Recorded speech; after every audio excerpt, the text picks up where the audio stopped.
Quelle bonne idée de venir vous joindre à nous. Enfin, nous nous ferons connaître des Jedi. Enfin, nous aurons notre revanche.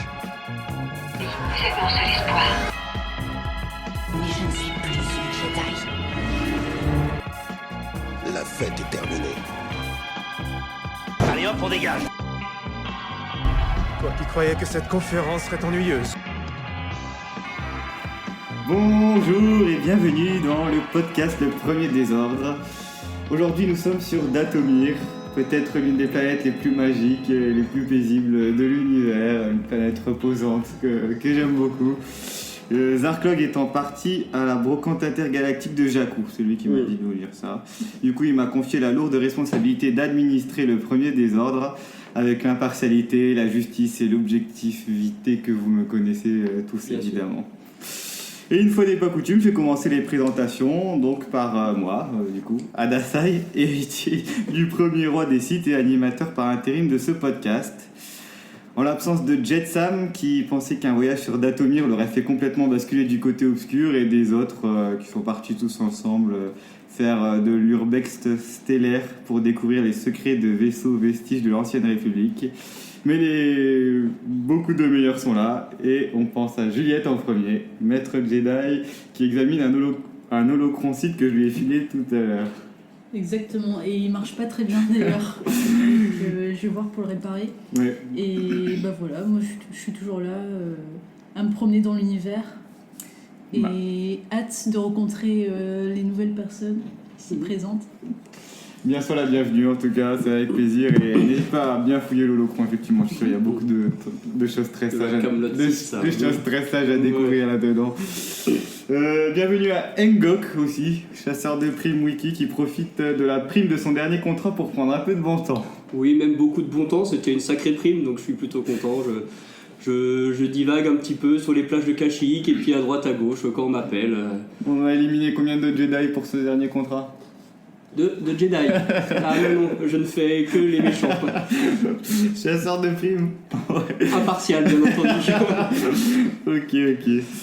Et on peut remercier aussi Alvi qui à distance nous prête son droïde GA97, oui parce que je dis pas 97 comme l'itorien belge, qui enregistre le débat pour les archives de l'émission et qui fait presque la même taille que notre invité du jour, notre guest, Tony, le porc du côté obscur, un de mes alliés, un de mes apprentis qui a réussi à outrepasser ses capacités naturelles et qui, grâce au côté obscur, a acquis le don de la parole et d'autres pouvoirs que nous découvrirons. C'est vous dire sa puissance. Alors, bienvenue. Eh bien, merci de l'invitation. Merci à toi. Tout va bien pour ce premier podcast? Bah oui, ça va. Tout va bien. Je suis un peu plus petit que le droïde quand même, mais ce qu'il faut savoir que chez les porgs, plus t'es petit, plus t'es puissant. Ah, petit et puissant. C'est ça. Comme une certaine lessive. Pas mal. voilà. Alors, l'exemple de Yoda aurait peut-être été plus approprié. c'est vrai. J'aime bien comment pense le petit. Je suis pas trop fort en maître Jedi, ça m'intéresse pas trop tout ce pan de l'histoire. Bref, du coup Tony le Porg, merci de nous rejoindre. Et comme à chaque fois qu'on invite un nouveau personnage, on te pose la question, comment est-ce que tu as découvert Star Wars ? J'ai plus vraiment de souvenirs. J'étais très petit. J'avais quand même l'âge de pouvoir traîner sur un ordinateur. Et j'ai commencé par La Revanche des Sith, en attendant près de 48-72 heures à télécharger sur le site de Sith.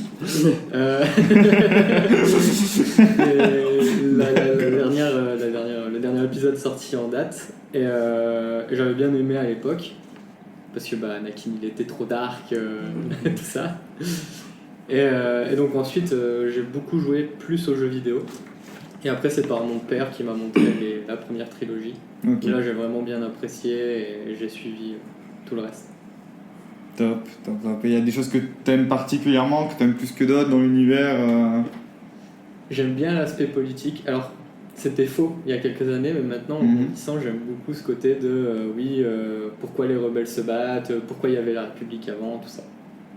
Ok, cool. Et tu joues encore à des jeux, quoi ? Ça dépend quand il y a une grosse sortie comme Jedi Fallen Order qui est sorti il y a 2 ans je crois. J'y ai pas mal joué, mais dernièrement plus trop de jeux Star Wars. Good. Merci beaucoup. C'est top.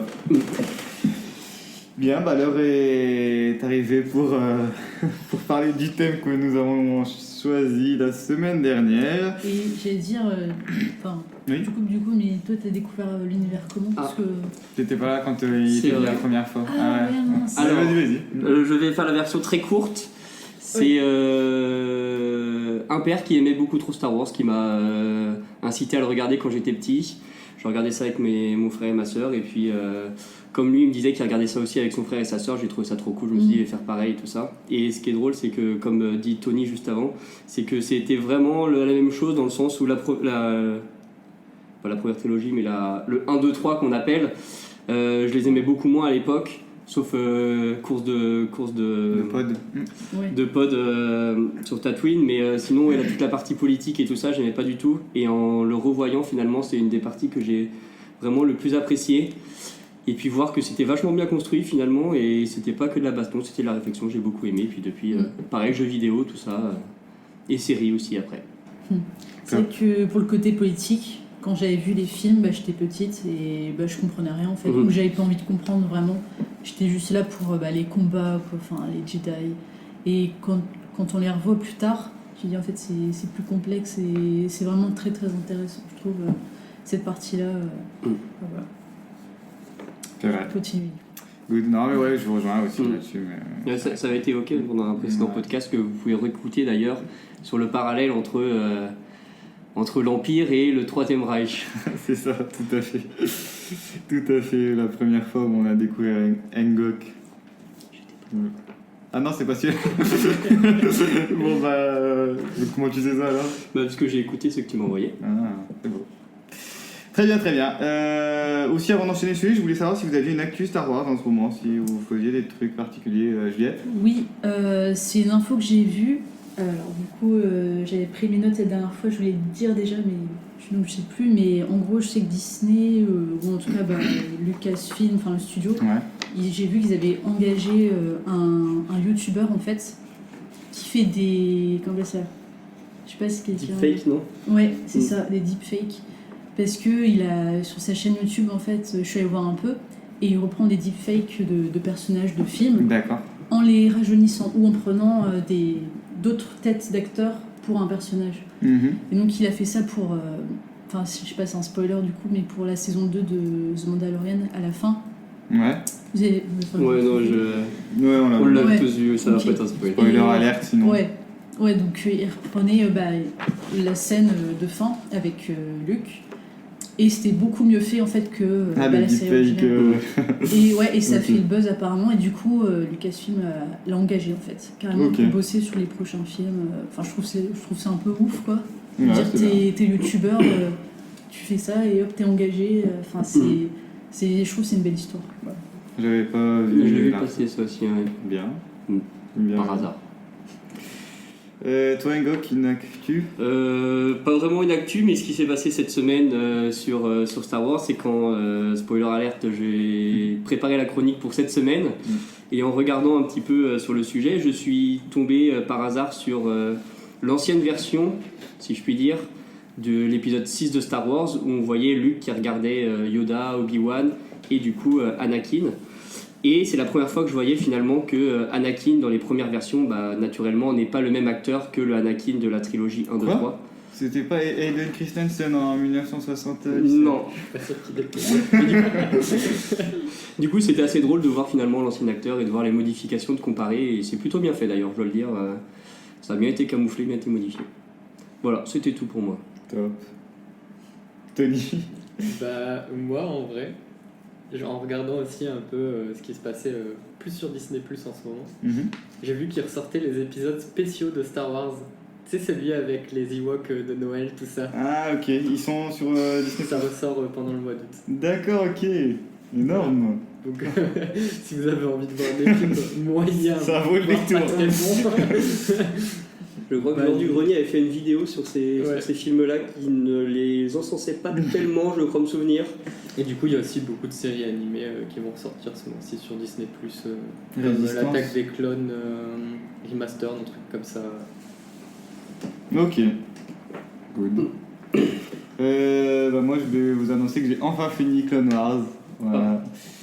Ça m'a pris longtemps, très longtemps. Félicitations. J'ai fini l'ultime saison, je sais plus, c'est fin de semaine dernière, je crois. Et l'ultime saison, j'ai beaucoup aimé aussi. Faut le dire. Ouais, franchement, j'ai bien aimé, ça se conclut, c'est bien, Franchement, ouais, les saisons 5, 6 et l'ultime, du coup, la 7, elles sont vraiment bien, même si tout n'est pas parfait, évidemment, mais je trouve qu'elle se finit quand même... Enfin, j'ai pas été déçu de la fin, en tout cas. Toi, t'es toujours en cours, du coup? Non, t'as mis un peu en pause? J'ai pas commencé. Enfin, j'avais commencé la saison 1, mais après, je m'étais arrêtée. Il y a combien de saisons? 7. Ok. Faut être motivé. Du coup, il me restera plus que Résistance à regarder. Je vais peut-être reporter. Non, il y a aussi les Lego, sinon j'hésite à faire Lego Star Wars. Ou là ou l'autre. D'ailleurs, il y a un épisode spécial qui va sortir en octobre sur Lego Star Wars aussi, terrifique, histoire terrifique, un truc comme ça. Ok. Et tu me conseilles du coup quoi, Résistance ou... Franchement, j'ai pas trop regardé les Star Wars animés. Du coup, j'avais regardé Rebels vite fait, la saison 1. Et j'ai pas accroché de ouf. Faut que tu regardes, c'est bien. Avec Clone Wars, tu peux regarder aussi. Mais qu'à partir de la saison 5, a priori. À partir de la saison 5, c'est bien. Okay. Il y a quand même des épisodes nuls. Il faut quand même s'accrocher 4 saisons. Ouais. C'est bon, du coup. Angok s'échauffe la voix. Belle transition. Et il va pouvoir faire une chronique qui sera beaucoup moins soporifique et prétentieuse que d'habitude. Voilà. Pour relancer le thème du jour, nous t'écoutons. Je suis pas sûr que ce sera aussi bien que les semaines précédentes. Bien sûr. Alors, aujourd'hui, c'est presque à contre-cœur que j'accepte cette mission d'écrire cette introduction, Adassa ayant relevé avec brio cette tâche lors des précédents podcasts, il faut le dire. Je vais cependant essayer d'introduire un sujet ô combien important dans Star Wars, la magie. Il est vrai que si on parle à quelqu'un d'une saga autour de la magie, il est forcé de constater qu'on pense généralement à Harry Potter, référence cinématographique majeure sur le sujet. Et pourtant, il existe bien des sagas où l'on peut voir de la magie. Entendons-nous, on parle ici de magie comme étant tout ce qui est pouvoir surnaturel. Donc Gandalf dans le Seigneur des Anneaux, l'équipage du Black Pearl dans le Pirates des Caraïbes, Doctor Strange dans Avengers, et aussi la Force dans Star Wars. Car oui, bien qu'on pense de prime abord aux sabres laser et autres vaisseaux spatiaux, Faucon Millenium et Wookiee, il y a bien de la magie dans Star Wars, cachée derrière ce mot énigmatique, voire un peu fourre-tout pour certains, la Force. J'entends déjà les voix s'élever en prétextant que ce n'est pas de la magie mais plus un culte ou une religion et que la magie n'est autre que l'interprétation des médicloriens. Toujours est-il que soulever un objet avec la pensée, l'éviter comme Yoda sur Dagobah, la précognition de Anakin ou pouvoir influencer les idées des esprits faibles, c'est de la magie, non ? Alors, faiblesse cinématographique mais permettant des tours de passe-passe dans l'histoire ou réelle plus-value dans la saga, le premier désordre s'est penché sur la question et s'apprête à répondre à la question suivante, pour ou contre la magie dans Star Wars. Délibération et verdict maintenant. Top, merci beaucoup. C'est approuvé par le grand chef. Approuvé par un site, je sais pas si c'est une quelconque valeur, mais je prends quand même. Moi aussi, un maître aussi. Un maître aussi, excusez-moi. Si, du coup, la semaine prochaine, ça faut t'en faire la même chose. Non, très bien. Très bon lancement, effectivement. Tour de passe-passe, moi j'ai déjà choisi mon camp. Je vais revenir là-dessus pendant ce podcast. Mais si. Merci, c'est très bien. Donc du coup, tu as déjà donné un petit peu ton avis Non, j'ai essayé de balancer les deux avis qu'il pourrait y avoir. Ton orientation. En plus, je ne pense pas que mon orientation ait été évoquée dans cette introduction, parce que sans rentrer dans les détails, je serais quand même plutôt pour la magie dans Star Wars. On pourra rentrer dans les détails après, mais j'ai essayé de faire une introduction assez objective. Très bien. Du coup, je poserais comme question de début pour vous, est-ce qu'il y a beaucoup déjà de magie ? Est-ce qu'il y a même au fur et à mesure de certains films où il y en a vraiment beaucoup, d'autres où il y en a peu. Je sais pas ce que t'en penses. Moi je trouve qu'il n'y a pas beaucoup de magie, à part la force. Tu vois, il n'y a rien qui me vient. J'ai l'impression qu'au bout d'un moment, ça n'a pas trop évolué. Enfin, les pouvoirs de certains personnages n'évoluent plus. Après, je réfléchis au dernier film.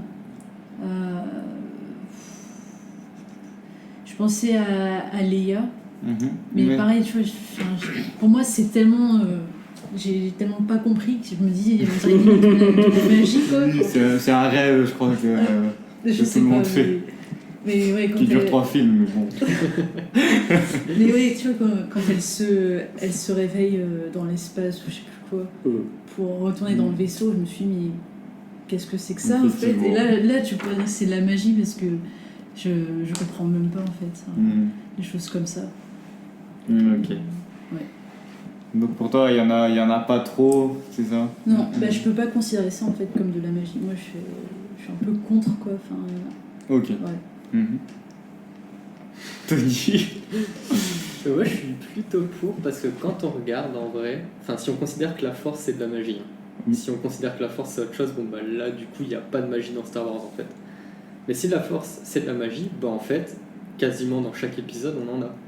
Par exemple Luke qui voit son père, qui sent son père sur Andorre ou des trucs comme ça. Et ben en fait ça peut être associé à de la divination, ce genre de choses. Quand il voit le futur, quand il voit que Leia et Han Solo vont avoir des problèmes sur la planète de Cadrician, et ben c'est de la divination aussi en fait, parce qu'il voit le futur. Et en quoi la force apporte... Enfin, est-ce que c'est vraiment la force qui apporte ça? On nous dit que oui, mais en vrai, bref, c'est vite fait, crois-nous, c'est ça, c'est que ça marche comme ça, c'est tout. Et du coup, bah, pour moi, c'est la définition de la magie en fait. C'est à partir du moment où on cherche pas à t'expliquer quelque chose et qu'on dit c'est à cause de ça.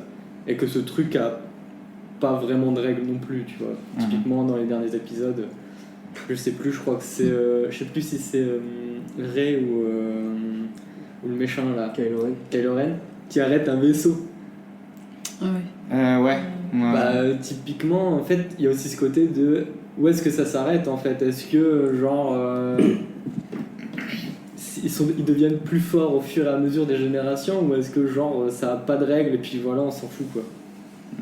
Du coup bah si on enlève ça, bah il y a plus vraiment de trucs, à part les combats au sabre laser, il y a plus vraiment de trucs hyper cool dans Star Wars quoi. Les Wookiees quand même, attention. Pour ma part, avant d'avoir lu et entendu le sujet d'aujourd'hui, je m'étais jamais posé la question, puisque ça m'était jamais venu à l'esprit de savoir est-ce qu'il y a de la magie dans Star Wars.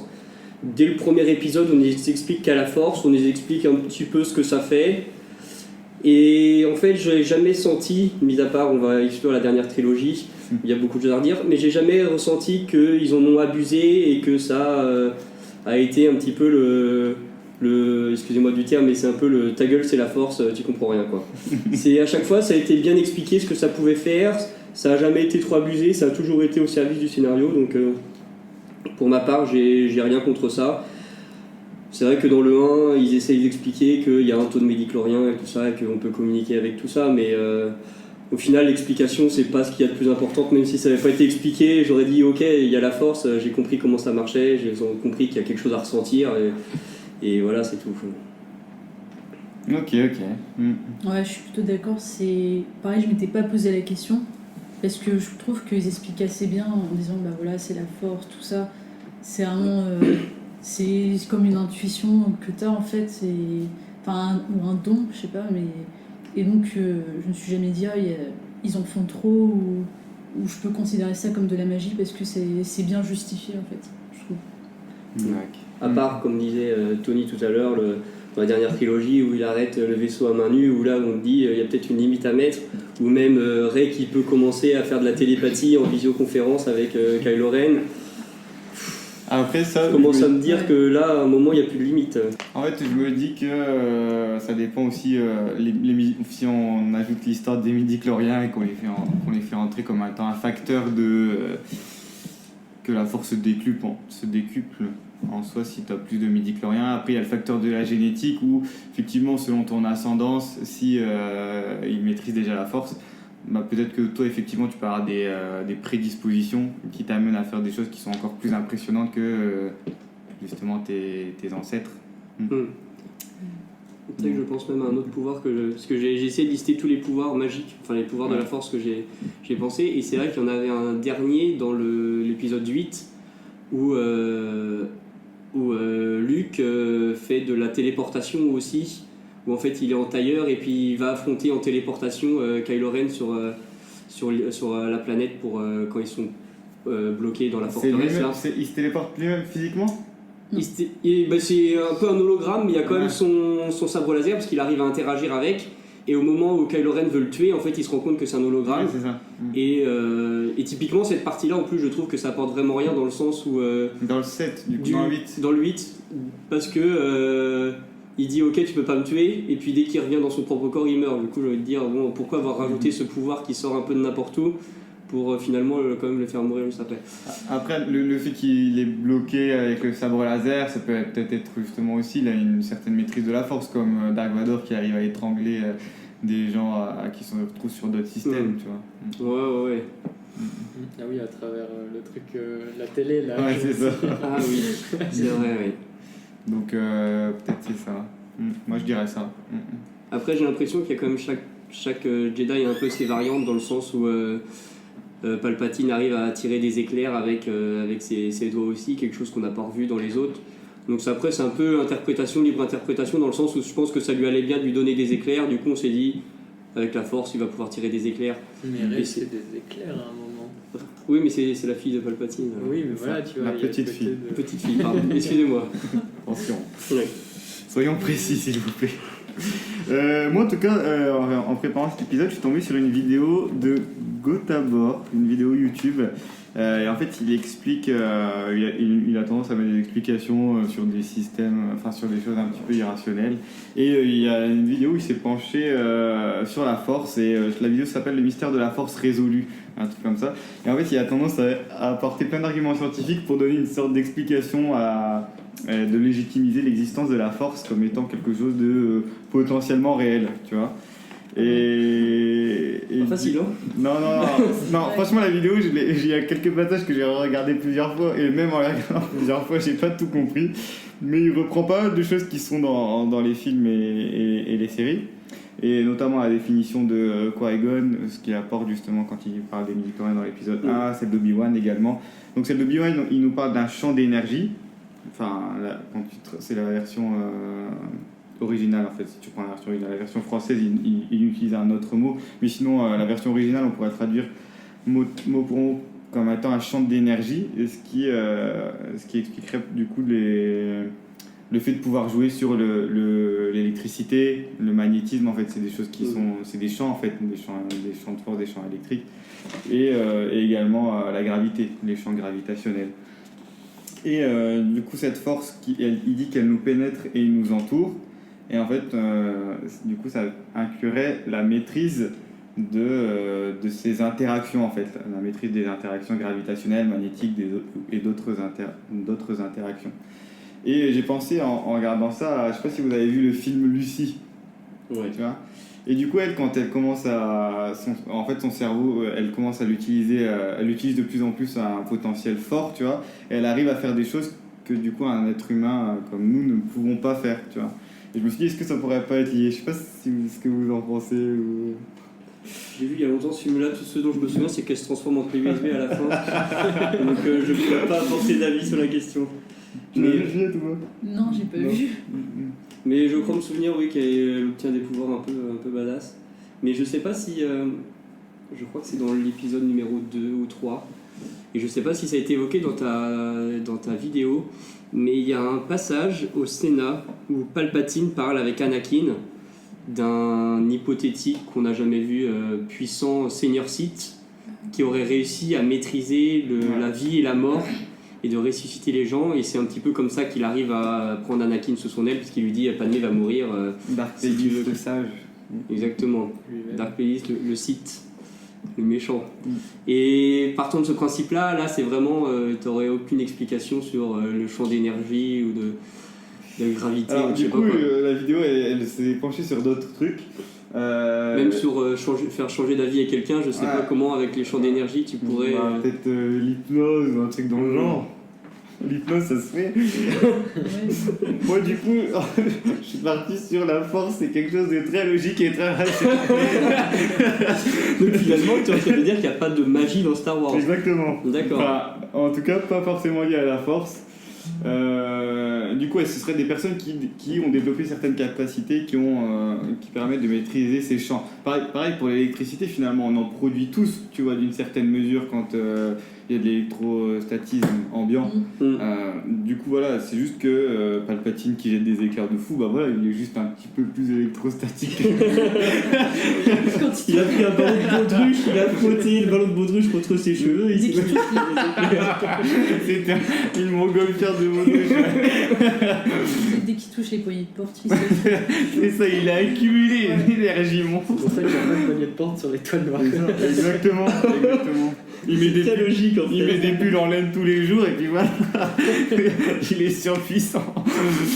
Donc voilà, il y avait cette idée. Et il parlait aussi d'énergie sombre qui serait liée à la force. Est-ce que vous avez déjà entendu parler de ça ? Non. Alors je vais vous donner la définition Wikipédia de l'énergie sombre. En cosmologie, l'énergie noire ou l'énergie sombre est une forme d'énergie hypothétique qui, remplissant uniformément tout l'univers, est dotée d'une pression négative. Elle se comporte comme une force gravitationnelle répulsive.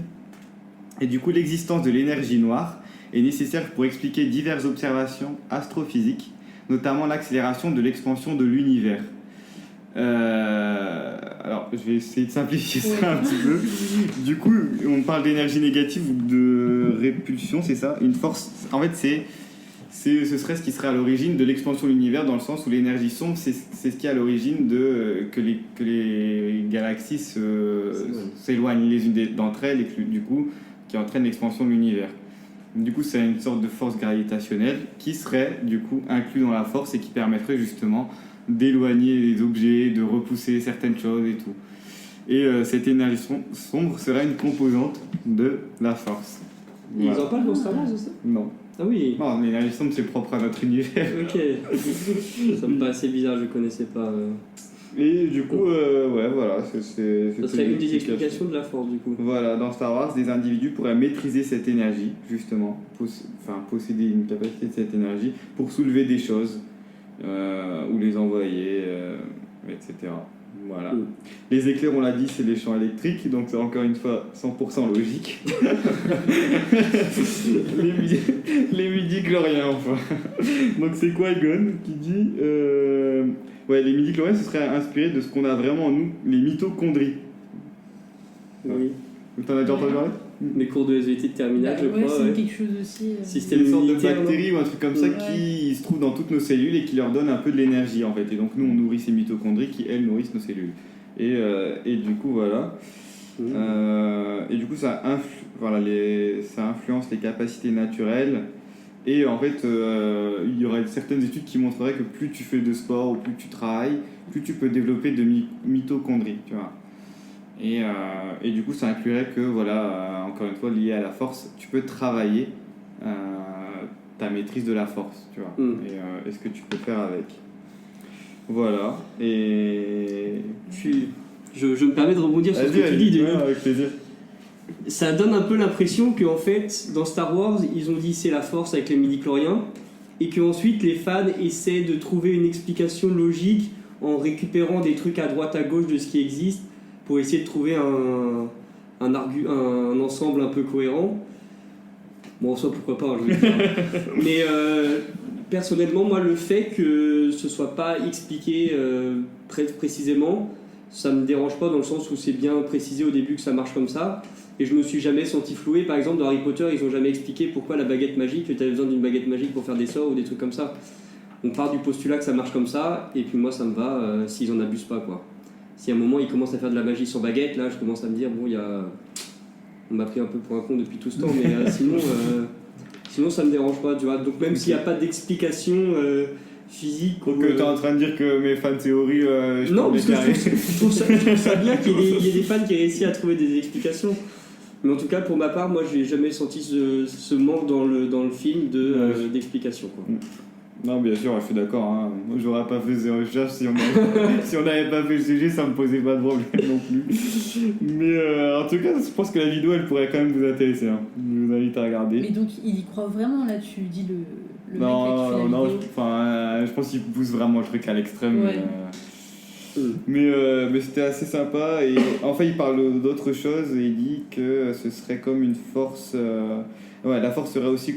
Ce serait composé de deux choses, de la force vivante et de la force cosmique aussi. Dans le sens où, comme c'est Qui-Gon qui dit que la force elle est en chacun, en tout, même Rey aussi, elle dit, je sais pas si vous vous souvenez justement, quand elle est sur l'île et que Luke lui dit de ressentir tout ce qu'il y a autour. Et du coup, elle ressent les plantes, elle ressent l'énergie, elle ressent vraiment tout ce qui se passe un peu sur l'île, la violence de la tempête, elle ressent les choses en décomposition, le vent, elle ressent la paix, elle ressent d'autres choses. Et en gros, du coup, ce serait une force cosmique dans le sens où elle est partagée dans tout un écosystème. Et donc là, ce serait partagé à toute la galaxie, où la force, elle engloberait tout. Et du coup, elle serait liée à la force vitale, c'est la force vraiment qui anime les gens. Ce seraient deux choses qui sont liées et qui communiquent du coup l'une entre elles par soit les midi-chloriens qui du coup aident. Voilà. C'est pas clair, on a compris l'idée. Il est un peu plus clair que moi, mais je savais que j'allais me planter dans cette explication. Du coup, voilà pour la force. Est-ce que vous avez d'autres choses à lier sur la force Moi, sur le sujet, quand j'ai réfléchi à cette question-là, je me suis dit une chose, c'est que, imaginons que je réponds que je suis contre la magie dans Star Wars, donc contre la force dans Star Wars. Je me dis, est-ce que Star Wars peut se passer de la force ? Est-ce que si Star Wars n'a pas de force, est-ce que ce serait quand même une bonne saga ? Et pour les deux questions, je me dis que non. Tout simplement non en fait. Donc ce serait compliqué. Partant de ce principe-là, je dis ok pour la magie, sinon la saga serait vachement intéressante. Et si on considère que la force n'est pas de la magie, est-ce que ce serait une bonne idée justement qu'il y ait une autre forme de magie justement en plus ? Est-ce que ça casserait pas la saga en fait et l'univers en lui-même, tu vois, c'est ça le truc. Je pense que la magie n'a pas vraiment sa place, ou ça correspond pas trop à l'univers de Star Wars en fait, pour ça. C'est pour ça que je pense que la force c'est pas de la magie en fait. Je sais pas, mais comparé à d'autres univers, comme tu as dit, Harry Potter ou même Le Seigneur des Anneaux, c'est complètement différent. Et tu peux dire, c'est des formes de magie différentes à chaque fois dans chacun. Mais là, c'est un monde de la science-fiction, donc je sais pas si magie et science-fiction. Je vois pas les deux ensemble en fait. Je sais pas. Ouais, c'est vrai. C'est vrai que généralement dans les films de science-fiction, c'est très rare qu'il y ait des éléments de magie. Ils essaient d'axer en tout cas sur les nouvelles technologies, les choses comme ça. Et généralement l'univers est assez riche. L'idée de la science-fiction est assez riche pour ne pas avoir à rajouter de la magie. Et tout peut être expliqué par c'est une technologie futuriste, tu peux pas comprendre quoi. Ouais. C'est ça. En soi, ce qui est parfois utilisé, par exemple, moi je me souviens quand j'étais petit, le petit appareil dans le 1 qui est sur Tatooine pour respirer sous l'eau, je trouvais ça stylé, trop cool. Je me suis dit ok, bon, ça n'existera pas, mais ils auraient pu expliquer ça par la magie, en mode les Jedi peuvent respirer sous l'eau ou des choses comme ça quoi. Et là, je trouve que ça a bien été fait, donc ils n'ont pas abusé non plus de la force quoi. C'est vrai. À mon avis. Ouais, c'est vrai. Après, il y a beaucoup de choses. Du coup, là, on a trouvé des explications, ou certaines en tout cas, entre les trucs. Mais effectivement, Tony, tu l'as dit, il y a beaucoup de choses qui sont quand même liées à la divination, notamment, surtout la magie Sith et la magie noire. Il y a beaucoup de choses qui sont. Qui dépassent vraiment beaucoup de choses. J'ai noté, je sais pas si 2-3 trucs, tu peux. Normalement, c'est sur le Star Wars Wiki Fandom où il parle de magie Sith, qui permet d'infliger des souffrances dans l'esprit ou sur le corps à distance de certaines personnes. Elle permet d'altérer la perception d'autrui, c'est-à-dire de plonger quelqu'un dans une sorte d'illusion que lui considère comme une réalité et lui faire prendre des décisions dans celle-ci qu'il sera persuadé d'avoir pris dans la réalité. Tu vois. Et ça, dans Clone Wars, il y a quelques épisodes comme ça où ils en parlent, où ça se passe dans des rêves. Il y a un senior site aussi qui a la capacité de créer des supernovas. Bon, il était vraiment super puissant. Il a détruit un système quand même.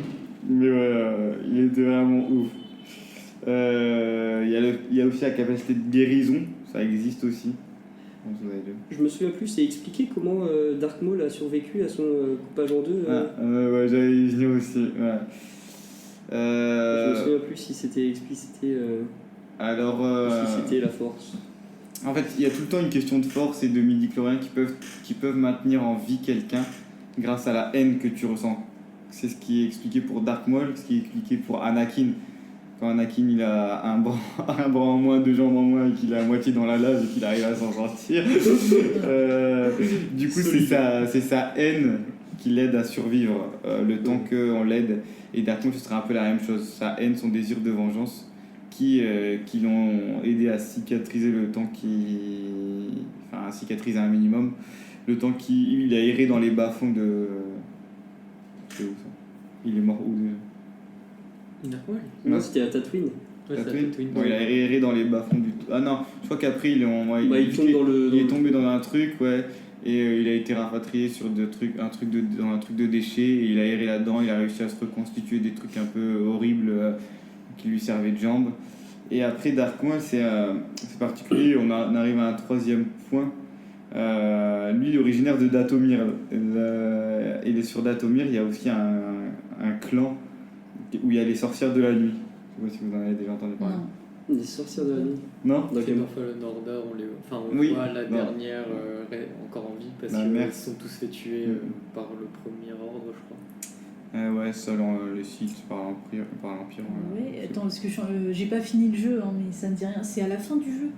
C'est plus au milieu, je crois que c'est genre la 2e ou 3e planète. T'as le tuto, après t'es sur la planète des Jedi, et après juste après c'est cette planète-là. Ah bon, bah ok. Avec une femme qui veut absolument te tuer, et puis à un moment il se passe un truc. Ouais. Il y a pas mal d'épisodes dans Clone Wars où il y a des épisodes sur les Sœurs de la Nuit. En fait, Dathomir, c'est la planète originaire de Dark Maul et des Sœurs de la Nuit. Et en fait, du coup, les garçons ils vivent séparément et les filles elles vivent séparément. Et c'est les filles c'est les Sœurs de la Nuit qui maîtrisent la planète. Enfin, c'est une société un peu matriarcale. Tu vois. Et du coup, elles ont vraiment beaucoup de...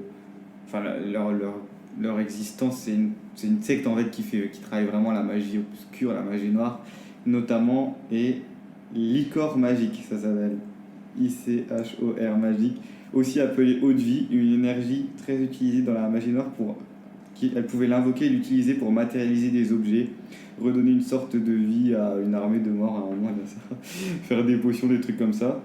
Et c'est une sorte d'énergie surnaturelle qui vient des profondeurs d'Dathomir qu'elles arrivent à maîtriser. Et c'est vrai que j'ai pas trouvé trop d'explications là-dessus, mais c'est vraiment, pour le coup, c'est vraiment très très magique ça. Ah ouais, et en fait, à un moment, du coup, lui, Dark Maul, à un moment, son frère le retrouve et il le ramène sur Dathomir. Et c'est la mère Talzin, du coup, la chef, qui, grâce à cette magie, elle lui donne deux jambes mécaniques qui lui permettent de revivre un peu plus normalement, puisqu'avant, il avait vraiment sombré, en fait. Bah non, toi, j'en avais pas entendu parler de toute cette partie-là. Bah pour le coup, là, en plus, c'est même pas expliqué par la force, mais par un nouveau pouvoir, une nouvelle magie. Ouais, c'est ça. C'est une sorte de brume verte. Et c'est vrai qu'il y a pas mal d'épisodes où tu te demandes ce que ça fait vraiment. Et à un moment, elle meurt, et même elle arrive à revenir en tant qu'esprit, mais du coup, c'est pas un esprit dans la force. Bah, du coup, pour ce principe-là, moi, je serais complètement contre, puisque je me dis qu'il y a assez de choses avec la force, et c'est dommage d'avoir sorti quelque chose d'autre, encore une autre explication, alors que la force fait déjà pas mal de choses, et permissive, du coup, ils auraient pu sortir des explications avec ça. Disons que la surenchère de magie, et encore de la magie, puis sur cette planète-là, ils ont encore une autre magie. C'est dommage. Après, peut-être c'est un truc sur. Est-ce que t'as trouvé une vidéo explicative? Non, je comptais sur vous, mais bon, apparemment, je vais tout faire, moi. En même temps, tu viens juste de revoir Clone Wars, donc c'est vachement plus frais dans ta tête aussi que nous, quoi. Mais du coup, cette énergie surnaturelle, elle manque d'explication, mais peut-être. Comment tu l'as ressenti, toi, quand tu l'as vu la première fois? T'as dit oh, trop cool? En fait, c'est très magie noire, et du coup, moi, je suis moins fan. J'aime bien le côté que Dark Maul, tu vois, les gars, ils utilisent pas la magie noire dans le truc. C'est vraiment les sorcières, quoi, les sorcières les sorcières de Dathomir, on les appelle, ou les sœurs de l'agneau, les sorcières de Dathomir. Donc pour moi, sorcellerie, c'est vraiment magique, en fait, tu vois. Le nom en plus, oui, ça fait vraiment Harry Potter là, pour voilà. Oui, après c'est aussi un truc qui est détourné de la force. C'est un peu genre, ils ont remarqué qu'ils pouvaient faire des trucs de ouf et ils se sont dit on est trop des magiciens. Et puis voilà, en fait, comme ça tombe, ils utilisent juste la force, mais d'une manière un peu détournée qu'on a l'habitude de voir. C'est ça. C'est une vergence dans la force. En plus, c'est de la drone verte, comme t'as dit. Exactement. Et ils utilisent leur pouvoir dans le jeu Fallen Orders. Il me semble que, elle utilise ses pouvoirs, mais justement, il me semble que c'est expliqué que c'est de la force. Enfin, le héros considère que c'est comme si elle utilisait de la force, et du coup, c'est pareil. D'accord. Du coup, ça passe, quoi. Après, peut-être que si c'est la dernière, elles sont quand même puissantes dans la force, je pense. Hein. Parce que je crois que leur énergie est vraiment concentrée sur Dathomir, et je crois que quand elles s'éloignent, elles n'ont plus accès à ce pouvoir-là. C'est peut-être la planète alors. Du coup, peut-être qu'elle est quand même puissante dans la force, la survivante. Je sais pas quoi. Peut-être. Je m'en souviens plus trop. Ça fait un moment. Ça me tire jaune. Juste cet épisode-là, juste cette planète-là, tu nous l'as refait et puis tu viens nous en reparler la semaine prochaine. C'est ça. Je vais vous donner l'avis de Zarklog aussi qui m'a transmis un message. Lui, alors du coup, il vote contre la magie dans Star Wars, en tout cas très peu. Je vois ça comme du sirop dans un grand verre d'eau. C'est ce qui est le plus rafraîchissant. Une petite pincée de magie dans un monde réaliste et technophile. C'est ce que j'aime dans cet univers. Que la force soit plus axée autour d'une philosophie de vie que de pouvoir faire des bonds de 15 mètres en faisant tourner des rochers dans le ciel. Voilà. Et il parle de l'exemple de la méditation de Rey dans le 9. Vous vous souvenez, quand elle médite et qu'il y a des pierres qui lévitent. Et aussi de l'aura de force avec Grogu dans le Mandalorian. Vous vous souvenez ou pas? Non. Ah oui, si. C'est Alola. Alors qu'est-ce que vous pensez de ça? Engok. Je vais pas parler de. Je vais pas parler de Grogu puisque j'ai beaucoup de choses à dire. Mais oui, son pouvoir sorti de je ne sais où là, bon, pourquoi pas, mais pourquoi? Pourquoi il sait même pas maîtriser la force et il aurait des pouvoirs encore plus. Il est quand même plus fort que Yoda. Oui, mais Yoda, à partir de ce principe-là, s'ils sont de la même espèce, il devrait quand même maîtriser quelque chose. Outre cette aura là qui sort un petit peu de je ne sais où. J'ai pas trop apprécié cette partie-là. Bon, enfin, j'ai pas trop apprécié la série de manière générale, mais. Oui, on en fera un podcast juste pour ça. Ah oui, j'ai hâte. Moi, je trouve que l'aura, elle vient pas de Grogu en fait. Quand tu regardes l'épisode, t'as plus l'impression que c'est la planète qui essaye de protéger Grogu. En fait, ce moment-là, c'est genre assez bizarre. T'as vraiment l'impression que genre, pendant que Grogu il essaye d'appeler Luke, en gros, spoiler. On l'a déjà dit. La planète en fait elle protège Grogu parce qu'elle sent que Grogu il est plutôt du bon côté et du coup elle est en mode c'est un Jedi, on va faire en sorte qu'il crève pas quoi, voilà. C'est juste ça pour moi.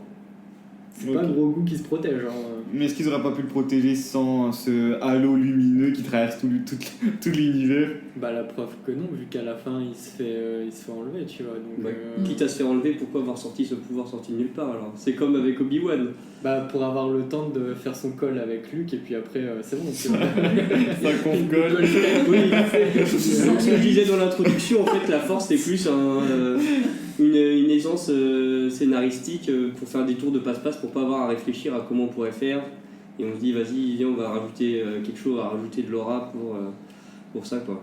Du coup il y a ça mais il y a aussi le côté où ça bloque aussi des fois le scénario du genre quand il y a un champ de force qui fait que du coup pendant 1 heure dans le film on attend que Han Solo pète le champ de force pour qu'il puisse rentrer tu vois.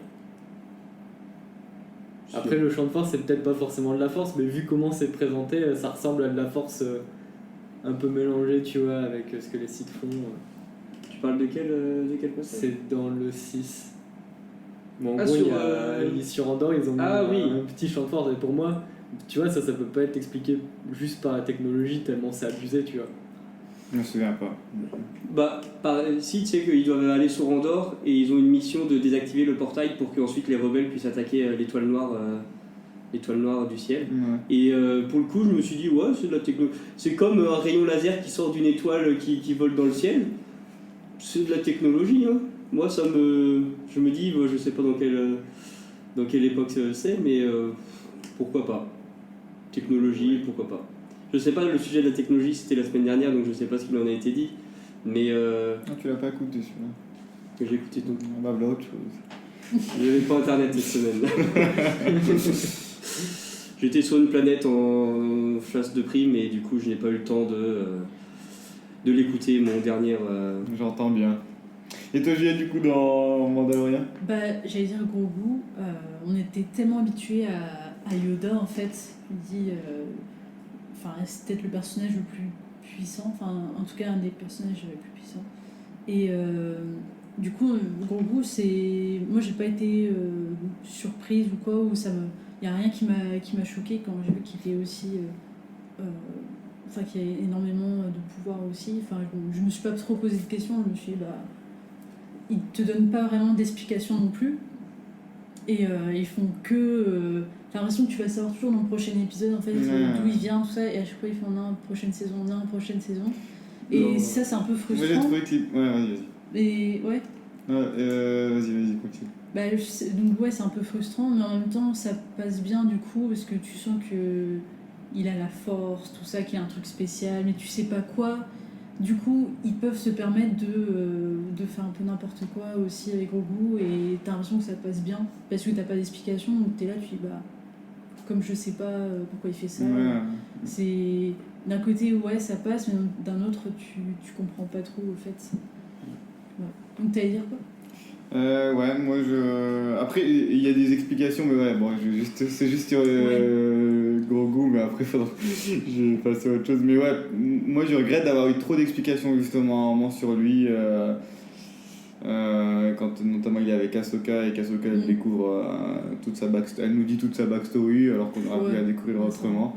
J'avais trouvé ça un peu dommage. Et sinon, pour en revenir sur le halo lumineux, moi je justifie ça en disant que c'est sur Titon du coup, que voilà, c'est quand même une planète très puissante du côté lumineux et tout. Je me dis que c'est peut-être pour ça. Après, j'avoue, je suis moyen fan quand même de ces manifestations évidentes, tu vois, de la force. Je préfère quand ça reste un peu voilé. Quand tu vois pas le gros halo bleu. Ouais, voilà. Ouais, je vois le genre. Et c'est vrai qu'on y pense, en fait, il y a vraiment une surenchère dans le sens où dans les premiers Star Wars qui sont sortis, les seuls témoignages de la Force c'était quand Luke s'entraînait avec un casque où il voyait rien, il devait arrêter des sabres laser. Ensuite, il y a eu Obi-Wan qui ressentait que Alderaan avait été détruit, il sentait une vibration dans la Force et des choses comme ça. Ensuite, après, dans la trilogie 1, 2, 3, ils ont commencé à rajouter des pouvoirs. Dans celle d'après, ils ont commencé à rajouter des pouvoirs. Yoda, donc en 2030, ils vont pouvoir faire Pompelope et Tectonique dans Star Wars. Quoi. J'ai peur que ça fasse encore une surenchère des pouvoirs. Ouais, déjà dans la dernière trilogie, je trouve qu'ils sont partis trop loin. Quoi. Leia qui vole dans... Mais ouais, non. Bref. C'est vrai. Cette trilogie n'a d'égal que The Mandalorian. Ouh là là, la violence. La violence de ton propos. J'étais pas prêt pour ça. Ah ouais, t'as vraiment pas aimé rien du tout. Aucun des épisodes. Han Solo non plus, il y a que Rogue One que j'ai adoré, c'est mon Star Wars préféré, sinon tout le reste c'est rien à garder. À part la musique peut-être, mais bon, est-ce que ça fait un film? Je ne pense pas. Good. Ben voilà, je pense qu'on a fait plus ou moins le tour. Et du coup, par rapport à juste la magicite, il y avait aussi d'autres trucs qui ont été...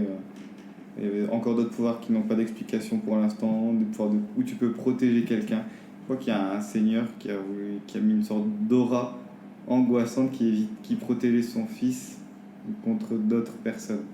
C'est assez... Voilà, faut se pencher là-dessus. Mais c'est un pouvoir qu'il pourrait avoir. Tous les exemples de pouvoirs que tu as là ils sont extraits de où d'une série, d'un film, d'une BD C'est sur le Star Wars Wiki Fandom, et en fait, eux, ils font la recherche un peu partout dans l'univers étendu. Donc il y a des BD, il y a des livres, beaucoup de livres. Et des jeux vidéo aussi parfois, puisqu'il y a un dernier pouvoir, c'est la capacité de changer de corps. Et ça, il y en a qui l'ont. Il y a des senior sites qui sont arrivés, où ils ont réussi à transférer leur conscience dans un autre corps pour justement prolonger leur existence. Et il y a Darkbane, qui est quand même assez connu, au moins de nom. Pas du côté lumineux de la force. Darkbane, il a j'ai peut-être vu sur un avis de recherche, mais pas plus. Il n'a pas réussi à le faire, lui. Du coup, il est mort. Mais il a essayé de transférer sa conscience, mais il n'est pas parvenu. Et toutes les sources là, que tu sortes sont des œuvres estampillées Lucasfilm officielles Univers étendu, ouais. C'est pas des choses canon, forcément, pas tout le temps. Parce que du coup, peut-être que s'il y a eu d'autres entreprises, studios ou choses comme ça qui ont fait leur propre interprétation de la force, c'est sûr que là, du coup, tu vas te retrouver avec... ouais, bien sûr. Hein. Comme c'est un peu énigmatique, tu peux te retrouver avec tout et n'importe quoi comme pouvoir. Mais il y a quand même beaucoup de choses de l'univers étendu qui sont souvent repris par la suite dans les versions canonisées. Souvent, ils vont quand même s'inspirer de là-bas. Par exemple, les Sœurs de la Nuit, elles ont été canonisées dans Clone Wars, mais à la base, c'était l'univers légende. Ok. Et du coup, c'est Lucas qui a bien aimé le concept, et du coup, ça l'a aidé à créer justement la backstory de Maul. Ouais. Voilà. Du coup, en conclusion, pour ou contre la magie dans Star Wars, 2-3 derniers mots de conclusion, Tony? Bah, plutôt pour tout ce qu'on a dit. Enfin, moi je considère que la force c'est de la magie, donc rien que ça, peut-être si t'enlèves la force, bah, c'est plus Star Wars en fait. Du coup, forcément je suis pour. Un Gok? À peu près tout pareil que Tony, j'ai envie de dire. C'est vrai que je me suis posé la question, est-ce que Star Wars pourrait vivre sans la force, et je pense pas. Donc partant de ce principe-là, comme je considère aussi que la force c'est de la magie, j'ai envie de dire oui. Après, comme je le disais en fin de podcast, pour rigoler, mais pas tant que ça, c'est vrai qu'avec la surenchère et tout ça, je commence à un petit peu douter de la cohérence de cette force et de cette surenchère de pouvoir, donc à voir ce que ça va donner, mais pour l'instant, moi ça me va très bien. Juliette? Bah, comme je considère pas la force comme de la magie plutôt que contre. Exactement. Et ouais, pareil, s'ils continuent d'en faire trop, on va saturer quoi en fait. On va plus y croire en fait. Là ça va, tu vois, ça passe quand tu dis c'est la force, tout ça, on y croit. Et je me dis, s'ils continuent d'en faire toujours plus, bah, je sais pas, ça va plus trop passer quoi. Et toi? Ah, on me demande mon avis. Faites-moi ta princesse là. C'est pas bon, d'un senior 6. Bon, bah, je l'ai dit du coup. Moi je suis comme toi, Juliette, effectivement je suis contre. Je considère que tout a une explication logique et rationnelle. Je considère pas que la force soit quelque chose de magique. Je considère que les sorcières de Dathomir ou les sœurs de la nuit, c'était une abomination que l'Empire a bien fait de détruire. Et que l'énergie verte, j'enverrai quelques scientifiques examiner ce que c'est exactement, mais je suis sûr qu'il y a une explication derrière tout ça. Voilà mon point de vue, peut-être un peu tranché. Mais, un peu partial, oui. La solution, la destruction. Mais voilà, tout ça bien pour dit dire d'un que... site, ça. Voilà, faut que j'assume. Mais je suis en désaccord avec mon apprenti quand même. Mais, oui, carrément, oui. Mais non, voilà, les explications du youtubeur là, ça m'a convaincu. Voilà, très bien. Bah, merci beaucoup. C'était notre avis sur la magie dans la force. J'ai du coup le traditionnel questionnaire pour savoir qui va piocher le sujet de la semaine prochaine dans l'holoboîte. L'holoboîte en carton.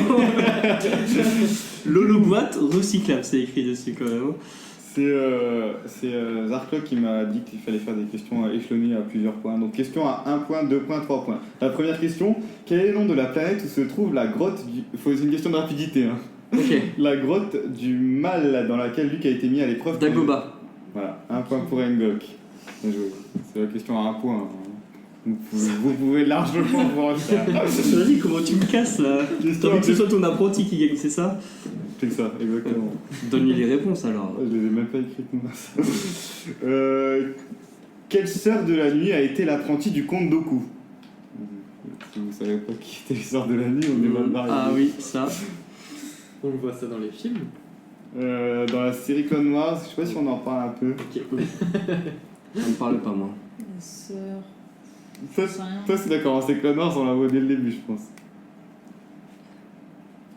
Ouais, mais je retiens pas les noms, donc j'en sais rien du tout. Sœur Thérèse. Je te l'ai transmis dans la force. Assage Ventress. Exactement. Bien joué, Tony. Assage Ventress. Merci, la force du SMS. On a fait comme Luc et Gros. Exactement. 2 points pour Tony, 1 point pour Ngok. Dernière question. Qu'est-ce que le spectre de force? Bah, c'est les fantômes de Obi-Wan et de Yoda là. Je suis fier de mon apprenti. Exactement. Bien joué. Du côté lumineux, c'est effectivement leur Uniquement manifestation. du côté lumineux. Effectivement, un spectre de force, ça porte un autre nom, je crois que c'est. Ça doit être la nécromancie. Du côté des Sith. des biens. Ouais, voilà, c'est ça. Donc, 5 points pour Tony, qui a l'honneur de piocher et de lire à tout le monde quel sera le thème de l'émission de la semaine prochaine. Dark Maul est-il un personnage sous-exploité ou surexploité? Il va falloir regarder Clone Wars alors. Je sais pas si Zarklog il aurait tellement aimé être là. Bon, on peut en piocher un nous alors peut-être. Ouais, vas-y, pioche un S'il deuxième. maîtrise bien le sujet en plus, sachant qu'il n'y a que toi qui a regardé Clone Wars. Vu que t'as marqué 5 points en plus, t'as bien le droit d'en piocher un deuxième. Le réveil de la force, simple reboot ou épisode majeur de la saga? Alors là, Je veux être là. Je veux être très là. très bon thème, effectivement. Moi aussi, je pense pas que je céderais ma place à quelqu'un sur ce coup-là. Moi, je suis en vacances La semaine pro. Ouais. Bon, ce sera ou l'un ou l'autre. Je pense que si tu envoies ton avis à Denis, Effectivement. Ouais. tu envoies juste un c'est nul et puis ça suffira, je pense. Hein. Tu m'envoies un petit récap et ce sera bon. Je vais faire ça. Good, bon, bah ce sera ou l'un ou l'autre pour la semaine prochaine. Oui. Merci de. On aura le retour de notre célèbre brocanteur également. Hein. Je sais pas s'il sera la semaine prochaine ou pas. Je sais pas, à voir. Mais J'espère qu'il pourra nous ramener des camelotes de son spatioport. Good, on verra ça alors. Merci Tony. Et bien, merci à vous de m'avoir accueilli, c'était très bien. On espère te revoir très vite. Voilà, comme vous voulez. En attendant, continue de t'exercer au sabre laser et de démonter du porg à tout savoir comment faire. Et merci à vous deux si c'était top. Merci. Avant de terminer, dédicace à Mohamed. Il vrai. travaille à l'accueil de la base spatiale et il m'a dit de lui faire une petite dédicace. Bien joué, c'est beau. Dédicace à moi. Allez, à la semaine prochaine. Salut. Salut.